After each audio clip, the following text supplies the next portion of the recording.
देखकर कि आदमी के कार्य कैसे हैं, कार्यों को देखकर ही प्रभावित होकर हम राजनीति में आए हैं। और मेरा अपने लिए मेरा अपना कोई सपना नहीं है। मेरा सपना सिर्फ एक ही है कि मैं राष्ट्र के लिए काम करना चाहता हूँ, धर्म के लिए कार्य करना चाहता हूँ और मेरा धर्म कहीं पर कमजोर ना पड़े, इसके लिए कार्य करना चाहता हूँ।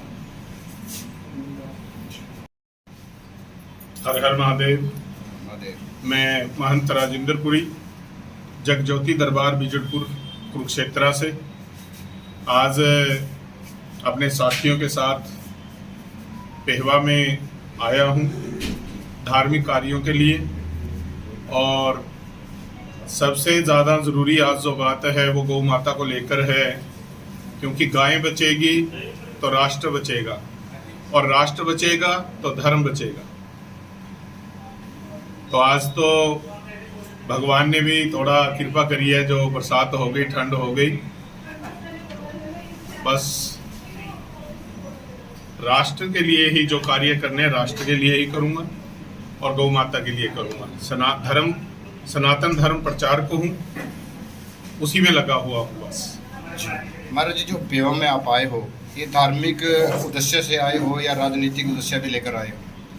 देखिए, पहला मोटिव तो मेरा वही है कि मैं सनातन प्रचारक हूँ और धर्म के लिए ही हर जगह जा रहा हूँ। जहाँ कहीं भी मुझे बुलाया जाएगा धर्म के लिए, वहाँ मैं जाऊँगा। और दूसरी बात, आप कह रहे हो राजनीति तो देखो, एक अगर कभी राजनीति हमें मौका देगी करने किसी कार्य को करने का, तो उसमें भी हम पीछे थोड़ा हटेंगे, हम चलेंगे साथ। जहां तक वो ले चलेंगे हम वहां तक चलेंगे। नहीं, धर्म को तो हम बढ़ा ही रहे हैं और धर्म के लिए कहते हैं कि जो भी कर सकेंगे तो वो करेंगे, चाहे उसके लिए अपने प्राणों की आहुति भी क्यों ना देनी हो। तो धर्म के लिए मैं हमेशा तत्पर रहूंगा। तो जिस तरह से आप राजनीति की बात कर रहे हैं, कौन सी पार्टी में आप आस्था रखते हैं? बीजेपी, कांग्रेस? अभी देखिए, सनातन धर्म प्रचारक होने के नाते जो सनातनियों का साथ देगा वो पार्टी हमारी है। और आप सभी को पता है कि सनातनियों का साथ कौन सी पार्टी दे रही है, तो वो मैं भी बता देता हूँ। तो मेरी आस्था, मेरा विश्वास पूरा बीजेपी में है।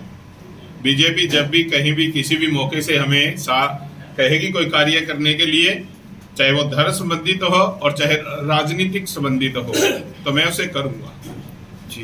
तो जिस तरह से इलेक्शन की डेट डिक्लेयर हो गई है, अगर भारतीय जनता पार्टी आपको देती है मौका, तो किन किन मुद्दों को लेकर आप जनता के बीच में जाएंगे?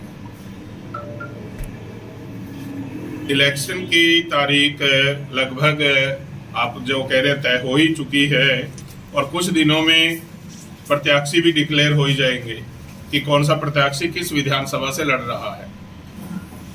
तो सबसे पहले तो मैंने एक ही बात कही कि गाय बचेगी तो राष्ट्र बचेगा और राष्ट्र बचेगा तो धर्म बचेगा। जहां जहां पर धर्म की हानि हुई है, गौ माता की हानि हुई है, वहां पर आप देख रहे हैं कि राष्ट्र बदल गया है। तो राष्ट्र बचा रहे हमारा, इसके लिए मैं चाहता हूं कि हमारे बच्चों को बचपन से ही वो संस्कार दिए जाएं, एक हाथ में अस्त्र और एक हाथ में अस्त्र और दूसरे हाथ में शास्त्र। जब तक ये नहीं होगा तब तक धर्म को संभालना बड़ा मुश्किल है। दोनों साथ साथ चलेंगे, जैसे हमारे भगवान एक हाथ में कमंडल रखते हैं और दूसरे हाथ में भाला रखते हैं। तो ये जरूरी है, धर्म के लिए जरूरी है। बाकी राजनीति भी अगर मौका मिलेगा तो करेंगे, जरूर करेंगे। इसमें महंत राजेंद्रपुरी कभी भी किसी भी मौके में पीछे हटने वाला नहीं है। महाराज, राजनीति में आदर्श किन को मानते हो जी आप? राजनीति में आदर्श तो देखो, प्रधानमंत्री जी हैं हमारे नरेंद्र मोदी जी, उसी से प्रभावित होकर और योगी जी से प्रभावित होकर, और अब हमारे मुख्यमंत्री जी नायब सैनी जी, उससे पहले खट्टर जी थे, तो इन्हीं से प्रभावित होकर हम राजनीति में आए हैं। और बीजेपी को इसीलिए पसंद करते हैं कि इसमें जो संचालक हैं वो बहुत ही कमाल के हैं, ईमानदार हैं और भेदभाव बिना निर्णय करने वाले लोग हैं। तो खासकर तो प्रधानमंत्री जी को मैं अपना आदर्श मानता हूं और उन्हीं की नेक नीति पर चलता रहूंगा। जिस तरह से बात की जाए, कार्य तो राज जी धर्म से संबंधित भी करूंगा, राजनीतिक संबंधित भी करूंगा, और जो लोगों की जरूरत होगी वो भी किया जाएगा। वो देखो, मैं अभी तो क्या कहूँ, वो मौके पर देखा जाएगा, समय पर देखा जाएगा। जिस तरह से लेकिन मेरी प्राथमिकता रहेगी कि हमारे मठ मंदिरों का ध्यान रखा जाए। जी, जिससे सरस्वती नगरी है। हाँ, हमारे मठ मंदिरों का ध्यान रखा जाए, गुरुद्वारों का ध्यान रखा जाए, और गौ माता का ध्यान रखा जाए, और सरस्वती नदी में एक स्वच्छ धारा बहे।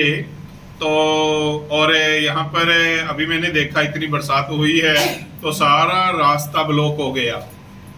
तो ये ऐसी चीजें हैं जिन पर बहुत जरूरी है ध्यान रखना।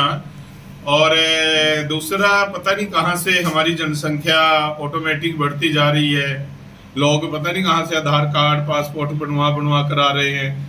तो उन पे भी मैंने धर्म गुरुओं से भी बात करी है, और एक दिन मैंने डीसी साहब को भी इसी के बारे में ज्ञापन सौंपा था कि आप लोग अगर किसी का पासपोर्ट, आधार कार्ड कुछ भी बनाना है ना, तो वो तब बने जब तक किसी सनातनी के हस्तक्षेप ना हो बीच में। विश्व हिंदू परिषद के हों, आरएसएस के हों, या किसी संत महात्मा के हों, अगर वो लोग उसको जानते हैं तो आधार कार्ड बनना चाहिए। किशोर, कोई सवाल है?